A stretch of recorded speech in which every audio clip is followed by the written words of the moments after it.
परिचय। क्या तुमने कभी सोचा है कि लड़कियां लड़कों से भिन्न क्यों होती हैं? सर, लड़कियां और लड़के भिन्न इसलिए होते हैं क्योंकि उनकी शारीरिक संरचनाएं भिन्न होती हैं। हाँ, लेकिन यह भिन्नता उनके भिन्न जनन अंगों के कारण होती है। हाँ, और ये अंग पुरुषों एवं स्त्रियों में अलग अलग तरह के हार्मोन स्रावित करते हैं। तुम सही कह रहे हो राहुल। आओ, आज पुरुषों एवं स्त्रियों में जनन अंगों के बारे में विस्तार से जानकारी प्राप्त करें। उद्देश्य। इस पाठ के अंत में आप निम्न करने में सक्षम हो जाएंगे: पुरुष जनन अंगों की पहचान करना, विविध पुरुष जनन अंगों की कार्य प्रणाली को समझना, स्त्री जनन अंगों की पहचान करना, विविध स्त्री जनन अंगों की कार्य प्रणाली को समझना। पुरुष जनन तंत्र। स्तनपायी पुरुष जनन तंत्र में निम्न सम्मिलित हैं: बाह्य जनेंद्रिय, वृषणकोश, शिश्न, आंतरिक जनन अंग, वृषण, सहायक लिंग नलिकाएं, वीर्य एवं ग्रंथीय श्रावण ले जाने के लिए वाहिनी। पुरुष जनन तंत्रों के दो प्रमुख कार्य हैं: शुक्राणु निर्माण, स्त्री जनन मार्ग में वीर्य निक्षेपित करना। वृषणकोश। वृषणकोश शारीरिक आवरण की एक थैली होती है जो निम्न प्रकार से जनन में सहायता करती है। वे वृषण जो एक थैली में स्थित होते हैं उन्हें वृषणकोश कहते हैं। वृषणकोश वृषणों के तापमान को सामान्य शरीर के तापमान से 1 या 2 डिग्री सेंटीग्रेड कम रखने में सहायक होता है। यह कम तापमान शुक्राणु निर्माण और संग्रहण के लिए आवश्यक होता है। शिश्न। शिश्न पुरुष की बाहरी जनेंद्रिय है जो विशेष प्रकार के ऊतकों का बना होता है जो वीर्य सेचन के दौरान शिश्न के उद्घर्षण में सहायता प्रदान करता है। शिश्न का अंतिम भाग शिश्न मुंड कहलाता है जो ऊतकों की एक ढीली त्वचा से ढका होता है जिसे अग्रछिद कहते हैं। वृषण। वृषण संयोजी ऊतकों की परतों से घिरी अति कुंडलित नलिकाओं के बने होते हैं। इन्हें शुक्रजनक नलिकाएं कहते हैं। शुक्रजनक नलिकाओं के मध्य में कोशिकाएं स्तरित होती हैं। यह कोशिकाएं प्राथमिक पुरुष लिंग हार्मोन टेस्टोस्टेरोन और अन्य एंड्रोजन उत्पन्न करती हैं। शुक्रजनक नलिकाओं में शुक्राणुओं का निर्माण होता है। पुरुष मैथुन सहायक नलिकाएं, वृषण जालिकाएं, शुक्र वाहिकाएं, अधिवृषण, शुक्रवाहक। शुक्राणु इन नलिकाओं में निम्न तरीके से प्रवाहित होते हैं। ये नलिकाएं वृषण से प्राप्त शुक्राणुओं का भंडारण तथा मूत्र मार्ग से इनका बाहर की ओर परिवहन करती हैं। पुरुष सहायक ग्रंथियां। पुरुष की सहायक ग्रंथियों के 3 समूह हैं। शुक्राशय। इनका स्राव प्रकीर्ण व एंजाइम, फल, शर्करा और प्रोस्टाग्लैंडिस कैल्शियम से युक्त होता है। पुरस्थ ग्रंथियां। इनका स्राव प्रतिस्कंदक एंजाइमों और साइट्रेट से युक्त होता है।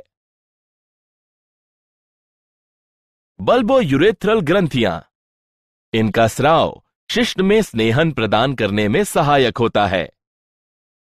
इन ग्रंथियों का स्राव शुक्रीय प्लाज्मा का निर्माण करता है। स्त्री जनन तंत्र। स्त्री जनन तंत्र में निम्न शामिल है: अंडाशय यानी मादा जनद, अंडवाहिनी, गर्भाशय, गर्भाशय ग्रीवा, योनि, बाह्य जनेंद्रिय जिसमें भगोष्ठ के 2 सेट और योनि द्वार होता है, एक जोड़ा स्तन ग्रंथियां, अंडाशय। यह अंडाणु और अंडाशयी हार्मोन उत्पन्न करता है। स्नायुओं के द्वारा गर्भाशय से जुड़ा होता है। अंडाशय पीठिका परिधीय वल्कुट और आंतरिक मध्यांश में विभक्त होता है। प्रत्येक अंडाशय विभिन्न रोमकूप अंतर्विष्ट करता है। प्रत्येक रोमकूप में एक अंड कोशिका होती है जो पुटक कोशिकाओं से घिरी होती है। अंडवाहिनी। अंडोत्सर्ग पर अंडे को अंडवाहिनी या डिंबवाहिनी नलिका के कीप आकृति के द्वार के निकट उदर गुहा में धकेला जाता है।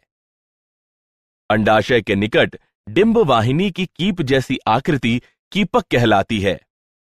कीपक की झालर अंडोत्सर्ग के दौरान अंडाशय से उत्सर्जित अंडाणु को संग्रह करने में सहायक होती है। पक्षमाभी अस्तर से होकर अंडा अंडवाहिनी से गर्भाशय तक जाता है। गर्भाशय यह एक मांसपेशीय उल्टी नाशपाती के आकार जैसा होता है जो गर्भावस्था के दौरान भ्रूण को सहारा देता है। यह ऊतकों की 3 परत का होता है: परिगर्भाशय, गर्भाशय पेशी स्तर और गर्भाशय अंतःस्तर। गर्भाशय ग्रीवा यह गर्भाशय का सिरा होता है जो योनि में खुलता है। ग्रीवा की गुहा को ग्रीवा नाल कहते हैं। योनि यह पतली भित्ति वाला कक्ष होता है जहां मैथुन यानी संगमन के दौरान शुक्र संचित होता है। योनि ग्रीवा नाल के साथ मिलकर जन्म नाल की रचना करती है। बाह्य जनेंद्रिय इनमें सम्मिलित है जघन शैल।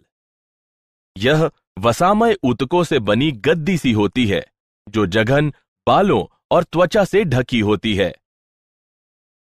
वृहद भगोष्ठ यह योनि द्वार को घेरे हुए ऊतकों का मांसल वलन है। लघु भगोष्ठ यह वृहद भगोष्ठ के नीचे स्थित एक जोड़ा वलन होता है। योनिच्छद यह संवहनीय झिल्ली होती है जो जन्म के समय से योनि द्वार को ढके रहती है और अत्यधिक शारीरिक गतिविधियों या लैंगिक संभोग के दौरान फट जाती है। भगशेफ यह एक छोटी अंगुली जैसी संरचना होती है जो मूत्र द्वार के ऊपर 2 वृहद भगोष्ठ के ऊपरी मिलन बिंदु के पास स्थित होती है। स्तन ग्रंथि स्त्रियों का द्वितीयक यौन अभिलक्षण है। पुरुषों एवं स्त्रियों दोनों में पाई जाती है, लेकिन केवल स्त्रियों में ही ये कार्यशील होती है। स्तन ग्रंथियों के ग्रंथिल ऊतक 15 से 20 स्तनपालियों से बने होते हैं, जिसमें दुग्ध स्त्रावित करने वाली कूपिकाओं के गुच्छ होते हैं। प्रत्येक स्तनपाली की नलिकाएं मिलकर एक स्तन वाहिनी बनाती हैं, जो अन्य स्तन वाहिनियों से मिलकर एक चौड़ी स्तन तुम्बिका बनाती है, जो दुग्ध वाहिनी से जुड़ी होती है, जिससे स्तन से दूध बाहर निकलता है। क्या आप जानते हैं, स्त्रियों की जर्म लाइन को कैंसर उपचार से क्षतिग्रस्त होने से बचाने के लिए स्फिंगोसाइन 1 फॉस्फेट युक्त एक औषधि संश्लेषित की गई है। यह औषधि ऐसी स्त्रियों में अंडाशय की कार्यप्रणाली बहाल करने में भी सहायक है। सारांश। आइए हमने जो कुछ सीखा है उसे संक्षेप में दोहराए। पुरुष जनन तंत्र में एक जोड़े वृषण, पुरुष यौन सहायक वाहिकाएं और सहायक ग्रंथियां तथा वाह जनेंद्रियां होती हैं। वृषण में अति कुंडलित शुक्रजनक नलिकाएं होती हैं जो शुक्राणु उत्पन्न करती हैं। पुरुष बाह्य जनेंद्रिय शिश्न कहलाती है। स्त्री जनन तंत्र के अंतर्गत एक जोड़ा अंडाशय, एक जोड़ा अंडवाहिनी, एक गर्भाशय, एक योनि, बाह्य जनेंद्रिय और एक जोड़ा स्तन ग्रंथियां सम्मिलित होती हैं। अंडवाहिनी, गर्भाशय और योनि स्त्री सहायक वाहिकाएं होती हैं। स्तन ग्रंथियां स्त्रियों का एक द्वितीयक यौन अभिलक्षण है।